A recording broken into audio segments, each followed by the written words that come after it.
Being completely honest, I just didn't know anything about sales like 4 months ago. I had a few interviews that just went horribly, and I was like, okay, got to change something. Whether it's construction or accounting or whatever, like your own situation is, if you could find a way to tailor it back to like sales in an honest way, it's valuable. It felt like every single person who I reached out to within the community wanted to help me. I'm really excited this week to share Mike's story, who just broke into tech sales after spending 2 years in accounting and finance, not finding that very fulfilling, and then for the previous 2 years, working in his family's business in plumbing and construction. This is a great conversation because I know many of you might be coming from a more conventional background or not. Mike has both. He had to take a collection of non-sales experiences, non-tech experiences, and make that very appealing for a company to trust him to ultimately break into an SDR role. Mike, we're really excited for you. This conversation is packed with a ton of great nuggets for everyone watching. Really appreciate the time, and no doubt you're going to be doing big things here very soon. Hey everybody, really excited to speak with Mike this week, who recently broke into tech sales at a fintech company. Mike, really excited to share your story. I know you recently moved to New York City, and maybe as a starting point for everyone watching, just give a bit of an overview of your background and what got you looking at tech sales. Yeah, sure. So I guess a bit of a overview of my professional background. I went to Fordham here in the city, so I've always been around. After I graduated, I worked in accounting for a while at a big four firm. Wasn't totally for me. I loved it. It was a great place, great people there, but just didn't align with what I wanted. So I did that for a little while. After that, I bounced around at a few different smaller finance companies, and actually ended up working in my family's plumbing business in North Jersey for the last 2 years. So I've been doing construction as of recently. Yeah, what got me into sales was I kind of same thing, like was just looking for more. And I think a lot of it came from my father. He ran this business on his own for the better part of the last 40 years. And so just being around him, business owner, a lot of those entrepreneurial mindset sort of attributes were instilled in me. And so, that's kind of where I started thinking sales, because I wanted something more, and I had a couple buddies who worked in sales, who do work in sales, and talking to them sort of turned my initial spark of interest into like, oh, this is a legit thing, like and so that's how I ended up here. I'm happy to expand on anything there, but yeah, that's sort of an overview. Yeah, for sure. And I love that, it's quite a wide range of experiences. I'm sure that boded well, and I'm sure we'll get into how you stood out in the interview process. Maybe on the note of you having friends that are already in sales, it sounds like maybe you started talking to them, you had some familiarity. What kind of things did you do on your own? And then what ultimately led up to you investing in training like higher levels? Definitely. Yeah. So being completely honest, I just didn't know anything about sales like 4 months ago, maybe. And in my mind, it was always kind of just like, oh, like used car salesman, typical, what everyone thinks. And I'm lucky that I had those connections from whether it's from high school or a friend of a friend, and just talking to people, telling them I was interested. Hey, Phil's in it, or this guy's in it. You should talk to him. Having those conversations with those guys who are in the roles really materialized what sales really is. And it's like, hey, yeah, there's guys who come in and they're salesy and they can crush it and whatever word you want to use to describe it. But there's a million different ways you can sell a product. And at the end of the day, it's like what works for you. Learning that just absolutely blew my mind open. I was like, whoa, that's cool. I like that. And so that's sort of, what having those connections helped materialize it for me. As for higher levels, I'll say I started applying pretty casually, and I had been aware of higher levels for about a month or so before I started applying, because the first thing I did after I thought of sales was type in sales on YouTube.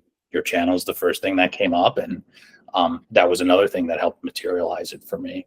And so honestly, when it came to choosing something like higher levels, I had a few interviews that just went horribly, and I was like, okay, got to change something, got to do something to learn. And it was honestly Dual's interview, where he talked about the paying down your ignorance debt. And I was like, okay, I had just gotten out of a couple rough interviews. I heard that rhetoric. I was like, okay, I want to pay this down a little bit quicker than just going through more rough interviews. And so I had been a fan of you guys already, and I didn't do much else research. I just bought it because I was like, you know what, this is going to work for me. So nice, man. We're obviously super stoked you did and you crushed it. So we always like to tell students too that, you know, we can give you guys the ingredients, but you guys are like the chefs. You got to cook it up. You got to make it your own. So you got to be the ones that go out there and actually like apply them. So credit to you. It sounds like you kind of, you know, you only had your eyes on higher levels, but I just want to, you know, for clarity's sake, like, were you looking at any other programs? Was there any specific like qualifying criteria? Obviously, like, you saw the success stories and everything else, but was there anything about the program that made you say, hey, I feel like this makes sense and this is the right fit for me? yeah, so I know I'd heard of, obviously there's Course Careers, and I'm not sure if there's any others, but honestly, being completely transparent, I just loved your guys' YouTube videos. Like, I loved watching you guys. Every video I watched, there wasn't a wasted second in it, it felt like. And I had watched probably a few hours, like at least 5 hours, 5 to 6 hours of videos up until that point. From, you have longer videos like 45 minutes to more like 15-minute videos. All of them, I loved all of them. And for me, it was kind of like, what triggered me was like wanting to be better at my interviews that I was doing. And so I had you guys right in front of me. I was still continually watching your interviews every week that you were doing with other successful candidates. I was like, you know what? There's no reason for me not to be here right now. Like, it's just, it makes sense. I know that if the course is half as good as the content in your YouTube videos, it's going to be well worth it. And so that was kind of like my mindset. And so honestly, maybe that's like a bit of a shallow answer, but like, I just loved you guys. It made sense for me at the time. And so I said, you know what, F it, I'm just going to pull the trigger. No, that's great. I mean, you know, we appreciate the kind words, and that's what we try to do with, you know, the YouTube and everything else that we post on there. Is the whole point of it is, like, some people don't have access to be able to afford a program like this. And so I think in that sense, we try to build up as much trust as possible so that people feel just like the way that you do, right? Like, hey, I know that this is going to be valuable. Well, that's awesome. I guess now that you've been through the program, you've done it, you obviously crushed it, you're successful. Was there a specific part of the program that you felt like was the most valuable to you, that kind of changed the game? You mentioned obviously like you wanted to improve your interviewing skills. I guess in what shape or form or capacity did we kind of help with that? Yeah, sure. So I'll say it's really concise and simple the way that the program is structured. And so, you know, you could take whatever time you want to go through it at your own pace. I went through it in like less than a week. I would watch, you know, a few videos every day, take my notes. And I would say, first, I felt confident. It definitely boosted my confidence, knowing now that like I'm a part of a community where it felt like every single person who I reached out to within the community wanted to help me. And so expanding your network of like your foundation of people behind you just naturally boosts your confidence. And so that translated in my interviews now, where even if like the content in my head was the same, which it wasn't, I was also improving on my actual the quality of my answers. But even if it wasn't, just having the community of that behind you naturally like improved my interviewing abilities. And so I would say number one, it's kind of vague, but just the confidence that the program gave me, knowing that, hey, I went through it. Some of these areas, I know what are my weaknesses. I know I can improve on them now. And, you know, so I would say number one. Number two, the interview tracking Excel sheet that you guys have a part of that, really great. It's just really great content there. Really easy to track like my progress and my metrics. And I would say that was very helpful for me as well. You know, and then I guess lastly too, the email outreach templates and sort of the specific wording of how to do that additional layer of you know, trying to stand out was really helpful. Just like one specific example, I had like a mock cold call or LinkedIn exercise with a couple different companies, I would go back to that section of the program and sort of review. It was you, Chris, I think, who did a lot of that, where you kind of went over how you did it in the past, and not necessarily just copy pasting, but seeing someone else do it, being able to put my own twist on it, and just see it be done successfully helped me too. So yeah, I know that was kind of a lot, but those three things were helpful. No, that's great, man. And love to see how much you took advantage of it. Maybe for people on the outside looking in, right? Tapping back into the fact that you had a couple accounting jobs, you worked in plumbing in your family business. Maybe as one question of part of your interview process, how do you take all of those different experiences and make someone think like, oh yeah, this accountant with plumbing experience is a great tech sales candidate, right? I'd love to pick your brain on that. Yeah, sure. I would say that definitely was something I had to workshop a little bit, because the first few times I answered, I definitely couldn't get that point across. But I would say the way I kind of did it was I would try to stress the underlying theme in my trajectory of entrepreneurship and wanting something where I could take ownership of my role. And, that was sort of the angle that I attacked that from. And so I kind of just emphasized with each position that I had, whenever I would walk through my resume or walk through my history with the recruiter, I would just emphasize like, it's all in the direction of something where I'm taking ownership. And so, that would be one facet of that. The second way I did it was I would also say, hey, look, like I have experience working with, key stakeholders at Fortune 500 companies, working with them. At the same time, I have experience working with everyday customers and doing sales in the plumbing business. And so I would kind of say like, these skills are also transferable in that a lot of these roles, while on the surface, they seem vastly different. At the end of the day, a lot of it is customer relationship management, communicating, and all these things that are transferable to sales. And so whether it's construction or accounting or whatever, like your own situation is, if you could find a way to tailor it back to like sales in an honest way, it's valuable. It's valuable. So that's kind of how I did that. Yeah.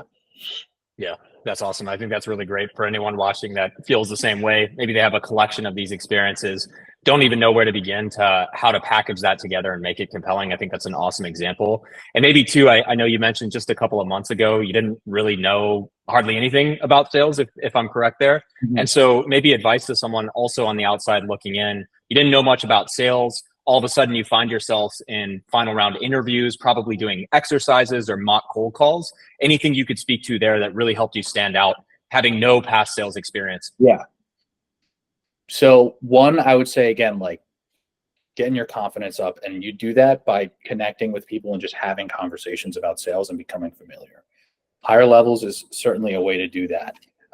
Reaching out to anyone in your network. You'd be surprised how many people, especially SDRs, people in our position, who are willing to talk about their job.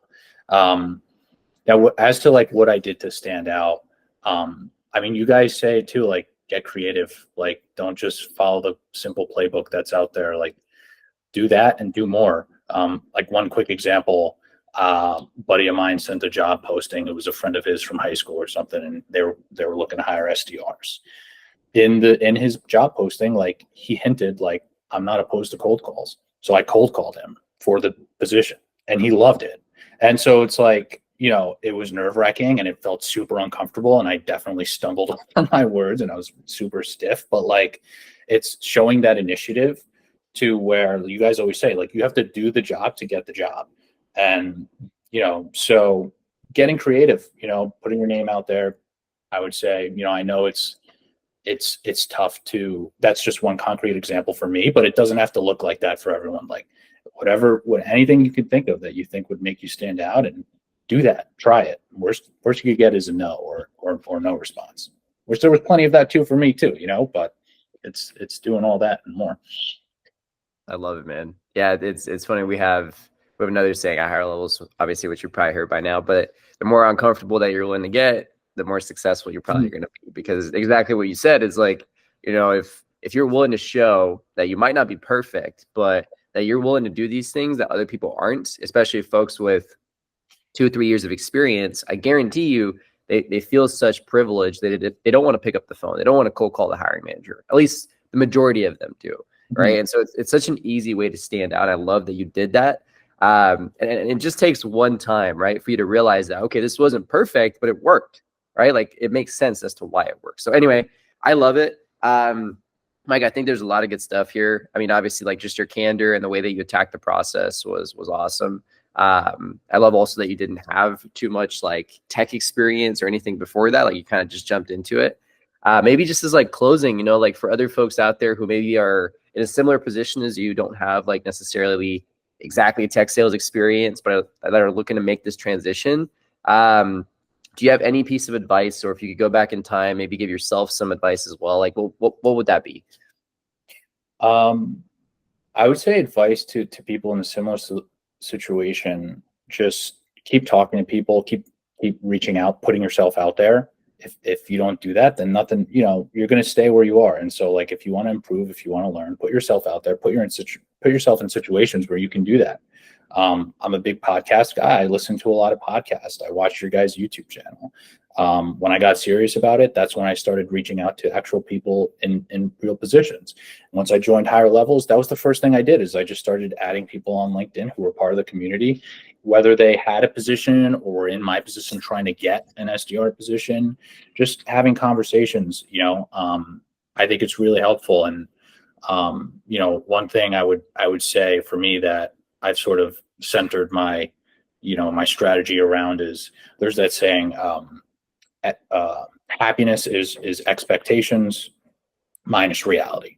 And I've realized, like, throughout my process, success works the same way. Like, your success is your expectations minus reality. And so if you can bring the reality and your expectations as close to as possible, you're going to be successful. And, you know, that comes down to just preparation and confidence from the preparation. And it's like a positive circle where it just reinforces itself. That's one thing why I felt like I did better in my later interviews as I went on. It was like, I expected what was going to be asked of me, and that sort of equalized, and I was able to just, you know, do much better because of that. So, yeah. Damn, you're selling me, man. I need to buy your course. I think that's, I love that, dude. That's great. I haven't heard that before. So I love that, man. No, Mike, we really appreciate the time. Appreciate you jumping on here with us, you know, on a Saturday. And I think there's a lot of gold out there for folks that are watching. And, you know, Mike, if you're not too busy with onboarding, we're going to drop your LinkedIn just in the description below. So obviously don't blow Mike up, but if you want to pick his brain a little bit, just see like what his process was like, definitely hit him up. But Mike, I mean, thank you so much. And I have no doubt you're going to absolutely crush it at Corpay. Yeah, so. And one more for sure, like, don't hesitate to reach out to me. Like, I definitely had a lot of people who helped me throughout this process, and I'd love nothing more than to pay it forward. So seriously, any questions, reach out to me, and I don't want to speak for everyone, but I'm sure everyone in the Higher Levels community would also agree with that too. So for sure. Love it. Love it. Well, Eric, I don't know if you have any famous last words, but this was killer. Yeah, no, this was great, Mike. I really appreciate you sharing. And I think there's so many great nuggets, whether it's someone with varied experience that doesn't know how to even approach the industry, all the way to just what it truly takes to break in. I know you put in the effort and then some, and love to see it. So congrats again, and thanks for the time. Thank you, guys.